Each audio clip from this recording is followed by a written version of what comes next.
right, ladies and gents, this lecture is over limited government, so I'll give you an introduction. We'll talk about the things that make up limited government and the conclusion to wrap it up. So I got to do this in 5 minutes or less. So get out your notebooks, get your pens and pencils ready, and let's get started. So the first thing that I want to touch on is the idea of democratic government. We've talked a lot over the last 2 weeks over what makes a democratic government, like popular sovereignty and having individual freedom. One of the characteristics of a democratic government is this idea of a limited government. Just look at the contrast. An authoritarian government, like a dictatorship, a totalitarianism, an absolute monarchy, is an example of an unlimited government, when the government has total power and can do whatever they want. In contrast, in democratic governments, those governments are limited by some things, by a constitution, by elections, checks and balances, separation of powers. So it's this idea that the government is limited. It does not have all the power. So two big ideas of limited government are rule of law and divided power. So that's the basic ways that government is limited. And again, the definition of limited government is the idea that government is not all powerful. Okay. If you want to, you can read up on this in our textbook on page 9 through 10. But let's go through these ideas, starting with rule of law. So rule of law is the concept that everyone must follow the law. That means everyone, even those in power. So even a president like Ulysses S. Grant, who was president in the 1870s, got a speeding ticket. And it's a funny story because he was on his horse at the time. So yes, he got a speeding ticket for riding his horse a little too fast through the muddy streets of Washington, D.C. at the time. Two parts of rule of law, or two ideas that are very closely related to the rule of law, are due process of law and constitutionalism. So due process of law are all the steps, procedures, things that the government has to do and follow before they can take a person and take away their rights, throw them in prison, give them the death penalty, whatever.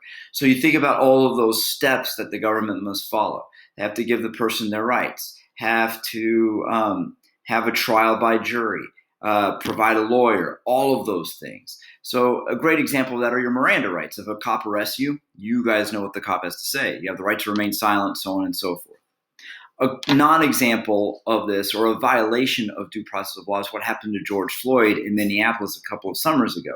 And that's why that story was so egregious, because it was a clear violation of his due process rights. It seems like this man was executed by a police officer without a trial, without anything, right? Because cops aren't supposed to execute people. So that's a good non-example.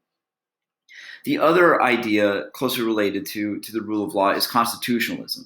The idea that there are written down rules somewhere that the government has to follow, that they're like mega rules or meta rules that the government has to follow. The Constitution is that. The U.S. Constitution is a set of rules for the government that the government has to follow. So think about it that way. The Constitution is the rules, not that the people have to follow, but the government has to abide by.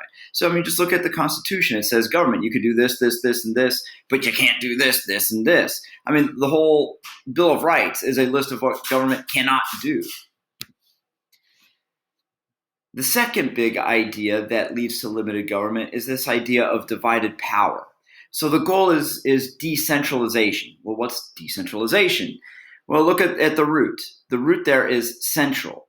Decentral means to take away the center. So the goal is to avoid having power in the hands of a central or one person, or in the hands of one group.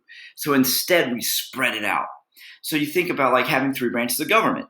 That's an easy way of doing it. We split power in 3 different ways. Not only that, we split power between the state governments and the federal government. We had this talk last week about mask mandates, and we're talking about the government. Well, the government does this, and we had that. But which government are we talking about? State, local, or national government? It's that split in power. The positive thing about that is that it does decentralize government. The downside is then it gets complicated, like American government is. Okay, but again, the goal is decentralization, and there's many, many ways of dividing power, either through separation of powers, federalism, and then there's other checks as well. So something to think about, that this is the goal that we want, is a limited government for our democratic government.